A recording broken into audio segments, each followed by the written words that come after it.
hearts and believe that anybody feels the way we do about our girls and all those courts we're traveling to.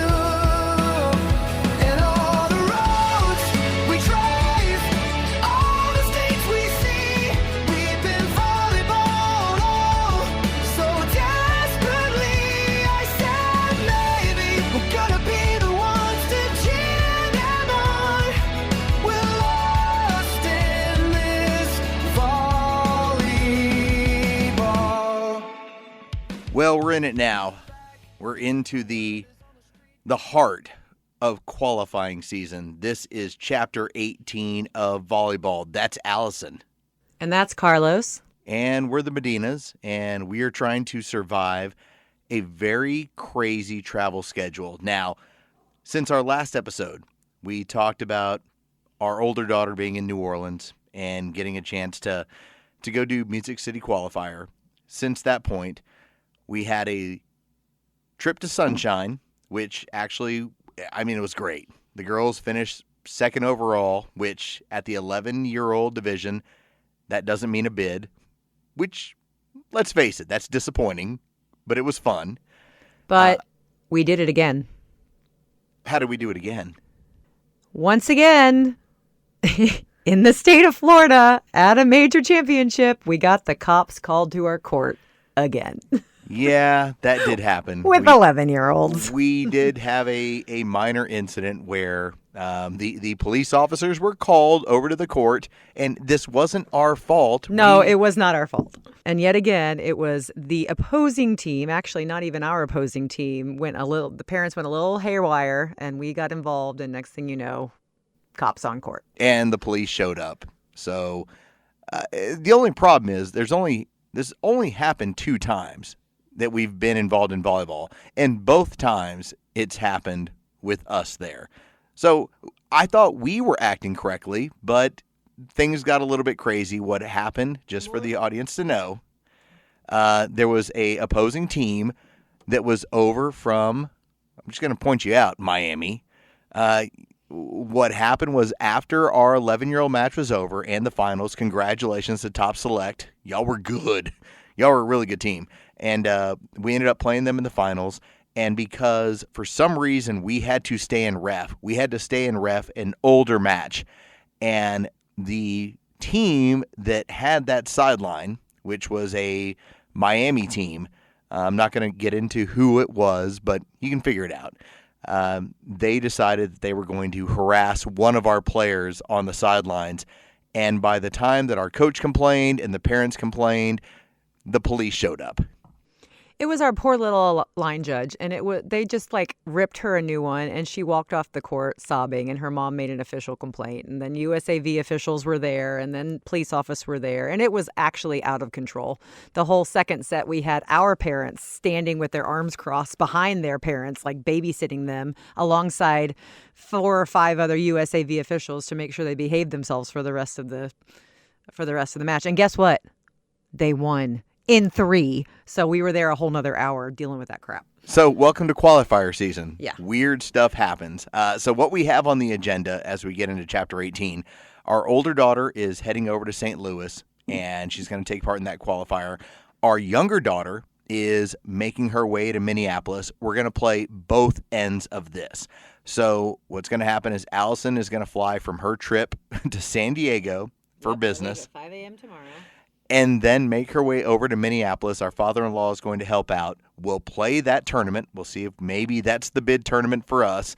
And at that point, we will then the following week, my older daughter will make her way to Minneapolis. So this is going to be weekend 2. This is going to be a crazy amount of trips that we are doing. So it should be a wild one. But this is the wild part for us, because once we get through this point, now we're only looking at Big South. The younger girls are looking at 3 qualifiers. The older girls are doing 4.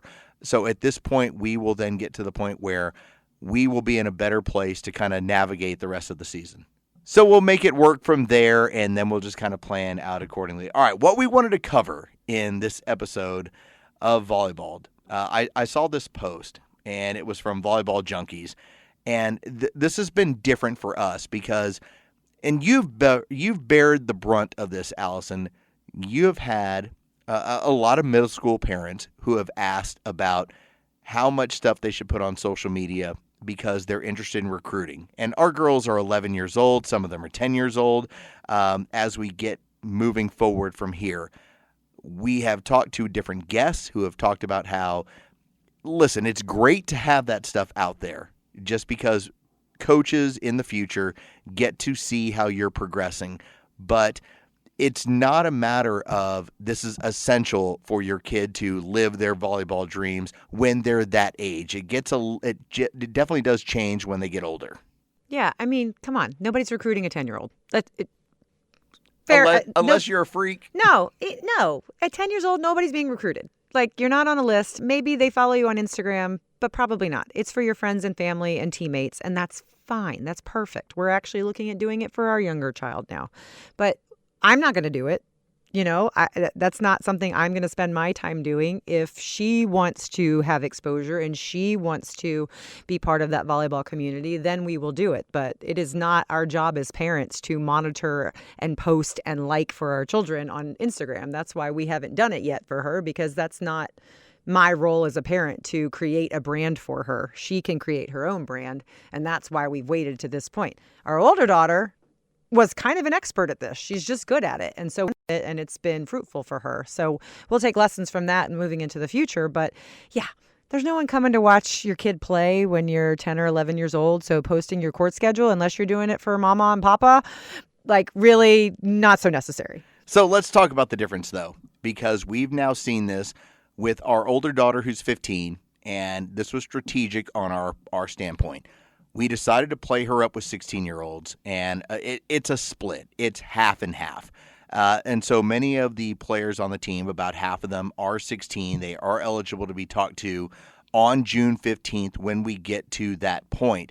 And so this has been different for you and I.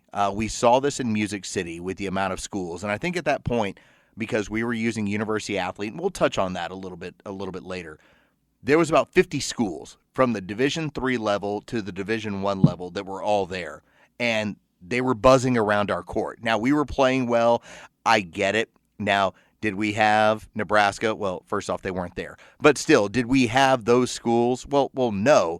But there were so many universities that were walking around. And so that was the first time that you and I ever had the opportunity where when the match was over, we started talking about the coaches that were showing up and taking notes. That was different for us. Yeah, 16s is where it's at. I mean, that is the recruiting year. So you want to be on your 16th year is very important if you have any inkling or idea that your child wants to pursue volleyball in college. That's the year to make sure you're making the right choice on the team that you're on. Like we have a choice, but you do kind of have a choice. You can decide, if the team you've been put on is the right fit for you or not, and move on from there. But not to say that there's not still recruiting happening at 17s and 18s. And yes, the coaches will dip by in a championship or gold bracket match for your 15s, your 14s, maybe 13s if you've got a super stud on your team, but it's not likely. But yeah, those colleges are buzzing around. And I'm going to say this because I've had this conversation with so many parents that they think you have to be playing at the open level in order to be seen by colleges or play at a good college in the future. And it's just not the case. I mean, we've watched American matches, we've watched Liberty matches, we've watched USA matches, and obviously open matches where there are colleges of all kinds watching a player that they like. There is nothing that says you have to be on an open team in order to go to college to play Division I, Division II, any division of volleyball. So I think that, yes, that might be the highest level that you can play at this age, but it doesn't mean that you're not from an area where playing on a USA team is just as fruitful for you at the end of the day in terms of getting recruited. Well, and I think that's important, especially for those of you that live in different states and everything gets pushed into, I have to play open. And granted, we've played a lot of open tournaments and there have been coaches there. But I think when you start talking about smaller communities, and there's a lot of listeners that live in smaller communities, it may not make sense ever for your club to ever play open. And so I think a lot of it comes down to the marketing of the player and if schools will show up, knowing it might be a USA match, it might be a Liberty match, but we're interested in this particular player. We had gotten a chance to talk with Coach Aaron, and that was one of our previous episodes when her daughter, as an all-state player who'd accomplished everything, she talked about how there's volleyball that's great at all these levels. And so I think a lot of it comes, we've seen some of these teams that we've played against, some of these clubs where they might be from a smaller community in the state of Georgia, yet they have really good players. Now, do they have 6 of them that are on like a Division I level? Well, no. But yet there are players that schools are swinging by to watch us play against them because they're looking at them and saying, that girl can help me win at the collegiate level. Right. And we're in the transfer portal era also. Let's remember that, right? So you might have your 3 dream schools talking to you, and you might decide to go to one of them, and you might, in their mind, always be the bench player. And if you don't have those conversations up front and know what the intent is for you, it's just like when you're playing, high school and club level ball. Like, if you're not going to be the go-to, is it really worth saying, oh, I got to play at Louisville, but I never got to actually play? Or would it be better to go to a school that's maybe still Division I, but smaller in a more rural town, and you are the stud and you get to play great volleyball and you get to win? I mean, it's really up to what success looks like to you. And I think this is important too. We played in a local tournament. We played 17s and 18s division this past weekend, where we played a 17-year-old team from Rocket City Volleyball. That's my old club, by the way. Your old club out of Huntsville. Oh, see.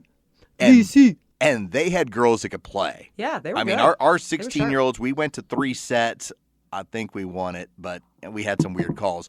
Weird calls. It was the worst call I've ever seen in history of officiating ever. It called literally robbed a championship from us. They called our middle in the net. It was a very weird call. On a ball that the girl hit 3 feet behind the coach on the sideline. Like, how do you hit it that far out, but there's a net call? It was actually atrocious. We were jumping up and down, and then we weren't. But they had girls that could play. Oh, yeah. They were great. They were a really good team. And so I think... And their parents were cool, too. And their parents were really cool. I spent quite a bit of time talking with them. They wanted to know all about your experience at Rocket City Volleyball, 5 years before, 10 years before. I'm just not trying to out you as far as how long. 25 years before? Yeah, it's been a minute since I played volleyball. So there was that. But I think a lot of this, when I started looking through some of these posts and it talked about, middle school players. All right, unless you have a freak athlete, it's not going to be a thing where schools are going to show up. But one of the aspects that I saw that was posted as far as when you start trying to recruit 13, 14, 15-year-old players, when you start posting information, so many of these coaches and these colleges talk about, we want to see development. And so if they ever stop by, they're looking for, let me take a look at what you look like now. And I think that is the big benefit that has happened with our older daughter, who's now 15. You can look at her defensively versus some of the stuff she was posting at 13 and 14. And at 15, you see she is significantly better on defense and in serve-receive. And for the schools that have started following her on Instagram, which I would highly suggest, just have an online profile. The amount of schools that have started following her, I believe they're looking at a player where they say, that girl keeps getting better. Let's just keep track of her. Now, does it mean she ends up group of 4? Well, maybe not. But still, it's the idea of if you're posting it, it's not like you're trying to look for recruit, at least unless you're 5-star, which is totally different. Unless you're a freak, it's totally different. But I think a lot of it is showing coaches how you keep improving in this game. Yeah, and she likes to show her mistakes as much as her amazing highlights, to show that we're all human and we make mistakes, which I think is awesome. But yeah, the recruiting journey, everyone you talk to is going to have a different opinion. Some people are totally fine with shelling out $5,000 to a recruiting agency that's going to do all your branding for you. I'm doing heavy quotes on each side of my mouth, branding for you, to make you look good on social media and put graphics and music over your clips and blah, blah, blah, blah, blah, blah. And it's useful if you don't know how to do it, in my opinion. If that's what you want to do, that's what you should do. Listen, we've talked to all those people. We've had the conversations. They butter you up and they tell you all the things you want to hear. But at the end of the day, we're like, we can do all of this. And by we, I mean my child. Like, I'm not getting paid to get her sent to college. But if she really wants it, she'll work for it. And she has, and she is. And, whether she ends up playing in college or not, I know that she will put in the work to do it. And she will advocate for herself because we've explained that that's what coaches want to see anyway. They don't want someone who's going to rely on their parents to do all the work for them. And by the way, I think that's really important to point out. We have never touched our daughter's social media. Not one time. Well, there was at the very beginning, I made a post that I thought was super cool, and she deleted it before it ever went live because mama's not cool. Okay, so mom is not cool, dad is not cool. The best thing I can do, and this is for all the girls that play on our team and our club, all I do is record the matches and I make everything available for them. Whatever they choose to build off that is what they choose to build and what they choose to market themselves with. But we have never been at a point where we have told our older daughter, hey, I just made a video for you. Make sure you post it. Nope. That's not what we do. Now, I will say you played great lights out defense this weekend. You need a defensive highlight reel because it was ridiculous. And yes, she tore a hole in the elbow of her jersey yet again for like the 5th year in a row. So one of the things that I heard in a podcast, and this is Volleyball'd, by the way, chapter 18. That's Allison. I'm Carlos. We're just sharing some of the stuff that we've done on social media as we get into qualifier season where all the schools are now showing up. And again, this doesn't really apply a ton to our 11-year-old. It applies to a little bit of the older girls. But if you want to start, this is something that we've seen that actually kind of works a little where it all plays out. We don't know. One of the important aspects I heard from a podcast was a coach from a pretty significant school. And they talked about, obviously, highlights. But then they also talked about how they want to see the overall skill development. And that has been different for us when it comes to our older daughter. My older daughter used to just post videos of, like, here's kill after kill after kill. The interaction that she's now gotten is based on the fact that, yeah, the kills are there, but they want to see the defense. They want to see the overall player. And I think this is a fault that does go on in club volleyball at the highest levels. I think we have a difficulty, at least here in Atlanta, of we assign girls positions so early that they have a difficult time turning into a complete volleyball player. And so when it comes to our youngest daughter, she's currently a middle. We know she's not going to be a middle. She'll probably be a pin hitter, but the benefit she's had from playing feeder middle school is that she plays a whole ton of defense. And I think that's what you're trying to do, is show everybody in the future that my kid can play a variety of positions and can help you no matter what the position is. Yeah, our oldest, all she wanted to do was kill things. Like, she just wanted to swing as hard as she can and kill the ball as often as possible, and all the extra practices and all the extra one-on-ones she wanted. Can I just swing? I just want to hit. I want to hit. And because I played volleyball, and back then we didn't have a libero because I'm old, guys. Outsides had to be able to pass, and your defense had to be better than anybody else who could replace you on the court. So I said, I'll get you more swinging lessons, but first we're going to work on serve receive. First, we're going to have a couple defensive one-on-ones. You've got to be the best passing option on your team to win a viable spot. And she did it, and she's earned that spot on every team she's been on the last couple of years because of it, because she's really put the work in on it. But it doesn't always come naturally. Serve receive is not a natural reaction. You have to work at it. It's something that you got to put the work in. And some of these girls at age 8, they walk in a gym, they say, you're a setter, or they say, you're a libero, or you're a middle hitter. And unless you take the time to try to explore another avenue, or a coach does it for you, then you get stuck there sometimes. And we talked about, some of the cruel truths of what goes on, about how at times, depending on the club, you have to find additional work outside of the club. And I will tell you, as great as the clubs are here in Atlanta, if you are a setter and you want to learn how to play defense, you're going to have to do it outside of practice time. If you're an outside hitter, they are concerned about 3 positions, 3 spots, and once you're done with that, hey, if you can play defense, we'll figure it out. but they're not going to push to develop you. And so many of these coaches, especially when we get outside, group of four is group of four, and that's outstanding. But if you're talking about a smaller Division I or a smaller Division II or even a very good Division II, they're looking for the complete player. And some of the interviews that I've listened to with coaches, they talk about how that's a problem at the club level, is that we specify so early on that you're this. And while they may look at it and say, listen, you've played middle for the entirety of your club career. I want to play you as a right side, but I need you to also do these additional things. Sometimes that's a challenge when it comes to a lot of people that have been through the club system. Yeah, I love that you said setter defense, because I've been banging that drum for such a long time. Like, how many times at your practice can you think about when a setter defensive drill was ever done? No. The setter is always working on timing with the hitters. That's just what they work on. There's no such thing as let's take 20 minutes out of practice and make sure our setters are ready for the cannons that are about to come at them in the tournament this weekend. But it's such an important part of the game and not recognized as a skill set that needs to be advanced as much as everything else. Let's talk about some of these recruiting systems, because as you said, we've been pitched. Some of them make sense for certain players. Some of them don't. I think a lot of the reason why we haven't gravitated towards some of them is because of the social media presence that our older daughter does have, because you're talking about exposure. And that's a lot of, you're just trying to get your kid in front of certain schools, in front of certain coaches.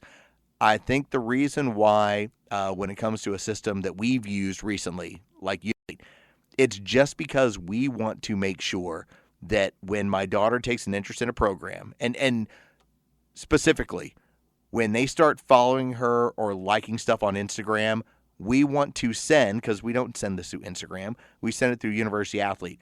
We want to send them a profile that says, I'm this type of student, this is a position I play, here's my contact information. I think that there is no one way to do this. It's just you kind of find what is the best way for your kid if you're looking to get them exposure to coaches and playing possibly at the college level.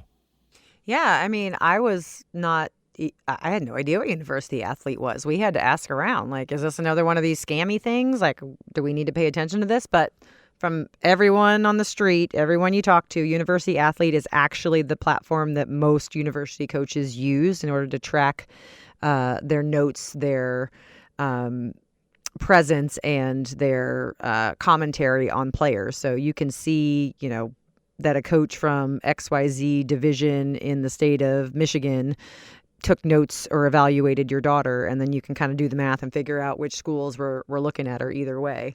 It's really cool, actually, and you put in there what tournaments you're going to be at. Qualifiers obviously are more important than your local tournaments, because more college coaches are going to attend qualifiers, unless it's a showcase tournament, like NIT or one of those. But really important to know who's there and who's looking at you, and as you're trying to assess what your top schools are and what might be the right fit, to know who actually is showing interest. Obviously, that gets a little easier as you get older, and they can actually make contact with your club coaches. They can make contact with you. But right now, in this age, we're kind of in the dark. So we're just, grasping straws, but it gives us something to look at. And I think it's been helpful for us. Again, they're not compensating for us for this. So I just want to go ahead and point this out. Nobody pays us anything, by the way. We're that's coming, by the way. But we're not there yet. But I think what's been important is you can always build a free profile. But if you choose to do the profile that you can pay for, you can start seeing at least a consensus of how your daughter, your son is being looked at. So, for instance, when we see the amount of action on our daughter's page, our older daughter, we can see that it's a mix. And it's been certain Division I programs, certain Division II. There's been some Division III as well. But it kind of helps her focus into, all right, if I'm going to spend time responding or reaching out to certain colleges, this is the level of university that is pursuing me or that's taking an interest. So maybe you don't spend your time chasing UCLA and Stanford. maybe you spend your time chasing a smaller Division I, again, depending on the player. So I think that part has been helpful to at least kind of streamline the process when it comes to the amount of interest that's out there.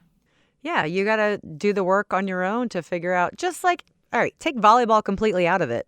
Freshman, sophomore year, this is when kids really start thinking about, what do I want to do in the next couple of years? Where do I want to go to school? What kind of experience do I want to have? What kind of campus do I want to live at? What do I want to study?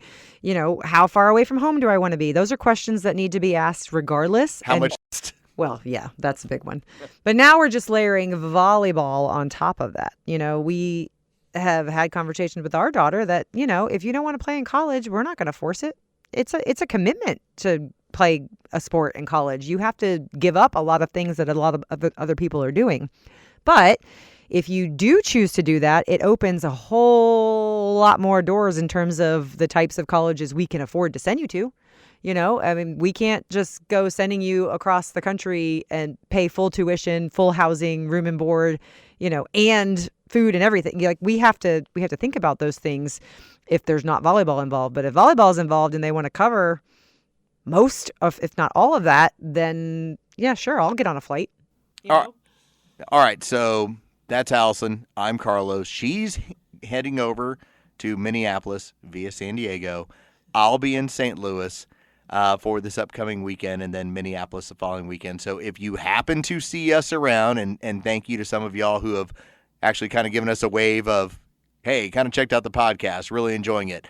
That's been very cool. The amount of time we've been at dinner and we've had friends of ours that stop by just to say, hey, I listened to your podcast on food. We need to do it better on our team. That's been kind of cool. So with that said, thank you to everybody. Why don't you take us out? Well, I'm going to go upstairs and figure out how to pack a suitcase for a double trip that involves 80-degree temperatures on the beach in San Diego. And on Sunday, as we leave Minneapolis, the temperature will be 8. Single digit, 8 degrees with a 64% chance of snow. Please don't snow. That's all. Today is gonna be the day that we run out of cash. Watching every serve and kill, it's a total smash. By now you should have somehow realized what we've lost. Our free time's gone, it's all for volleyball at any cost. I tend to believe that anybody feels the way we do about our girls and all those courts we're traveling to. And all the roads we drive, all the states we see. We've been volleyballed all so desperately. I said maybe we're gonna be the ones to cheer them on. We're lost in this volleyball. Backbeat, the word is on the street that we're broke again. Entrance fees for tournaments our girls already in. I'm sure you've heard it all before, but we're at the bar, drinking through the overwhelm. No life beyond this far. Don't believe that anybody feels the way we do about the nets and all the chaos we're stuck into. And all the roads we drive, all the states you see. We've been volleyballed all so desperately. I said maybe we're gonna be the ones to cheer them on. We're lost in this volleyball, and all the lights that lead us there are blinding. The hotel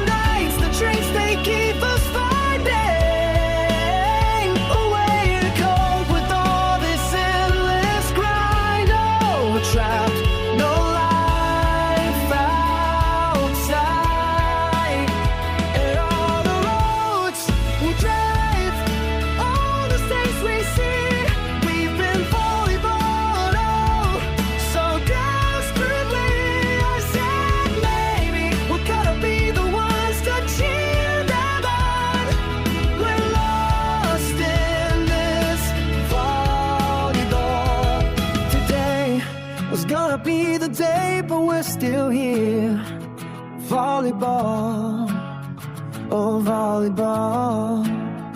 I don't believe that